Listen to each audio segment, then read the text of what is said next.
Hello guys, നമുക്കിന്നൊരു ഷോപ്പിൻ്റെ ഉദ്ഘാടനത്തിന് പോയാലോ? ആൻറ്റിയുടെ ഫ്രണ്ടിൻ്റെ ഷോപ്പാണ് കേട്ടോ. ഞാനും ആൻറ്റി സുഗനേച്ചിയും കൂടിയാണ് കേട്ടോ വന്നത്. പിന്നെ കുറച്ചു നേരം കഴിഞ്ഞപ്പോൾ അക്കാളും കൂടി വന്നു കേട്ടോ. ആൻറ്റിയുടെ ഫ്രണ്ട് ആട്ടോ അതും.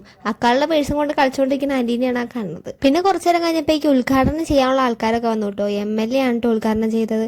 പിന്നെ ആ ബ്രൗൺ കളർ സാരി കൊടുത്തിട്ടില്ലേ, ആ ചേച്ചിയുടെ കടയാണ് കേട്ടോ അത്. പിന്നെ ഉദ്ഘാടന പരിപാടിയിലേക്ക് ഞാൻ കടന്നു. വളരെയധികം കഷ്ടപ്പെട്ടാണ് കേട്ടോ ഞാൻ ഈ വീഡിയോ എടുത്തത്. പിന്നെ ഷോപ്പിൻ്റെ ഉള്ളിൽ കയറാൻ നോക്കിയേക്കണേ ഞങ്ങളെയാണ് ആ കാണുന്നത്. അത്യാവശ്യം തിരക്കുണ്ടായിരുന്നു. ഉള്ളിൽ കയറുമ്പോൾ ഭയങ്കര ചൂടായിരുന്നു. പിന്നെ തിരക്ക് പറഞ്ഞപ്പോൾ ഞങ്ങൾ പയ്യെ ഉള്ളിലേക്ക് കയറി. ഷോപ്പിന്റെ ഉൾവശം ഇങ്ങനെയാണ് വരുന്നത്. നല്ല ഭംഗിയിൽ അവർ സെറ്റ് ചെയ്തിട്ടുണ്ടായിരുന്നു. കളക്ഷൻസും അത്യാവശ്യം അധികം ഉണ്ടായിരുന്നു കേട്ടോ. പിന്നെ അങ്ങോട്ട് പർച്ചേസിങ് ടൈം പറഞ്ഞു കേട്ടോ. ചേച്ചിയുടെ ഹസ്ബൻഡിന് ഒരു മുണ്ടാണ് കേട്ടോ സെലക്ട് ചെയ്തിട്ടുണ്ടായിരുന്നത്.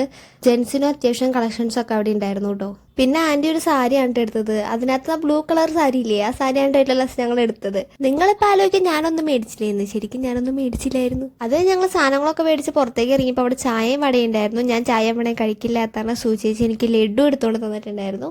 ആ കാണുന്നത് സൂചേച്ചി എന്നെ പുന്നാരിക്കണം എന്നാണ് കേട്ടോ. ഞാൻ എത്രത്തോളം വലുതായാലും അവർക്ക് ഞാൻ ഒരു കുഞ്ഞു കുട്ടിയാണ്. അങ്ങനെ പരിപാടിയൊക്കെ കഴിഞ്ഞപ്പോഴേക്ക് ഓട്ടോ വന്നിട്ടുണ്ടായിരുന്നു. ഞങ്ങൾ അതിനകത്ത് കയറി നേരെ ഷോപ്പിലേക്ക് എത്തി. ഇത് കഴിഞ്ഞ് പിന്നെ ഉദ്ഘാടനത്തിന്റെ വിശേഷം പറച്ചിലായി. ഉദ്ഘാടനത്തിന്റെ വിശേഷം ഇത്രേ ഉള്ളൂ കേട്ടാ. ഞാൻ ഇനി ഇതിനകത്ത് വീഡിയോ ആഡ് ചെയ്ത് കഴിഞ്ഞാൽ ലോങ് വീഡിയോ ആയിപ്പോൾ. അപ്പോൾ ഇത് വെച്ച് ഞാനിവിടെ എൻഡ് ചെയ്യാണ്. ഇതിന്റെ സെക്കൻഡ് പാർട്ട് വരുന്നതായിരിക്കും കേട്ടോ. അപ്പോൾ ഓക്കെ, ബൈ ബൈ.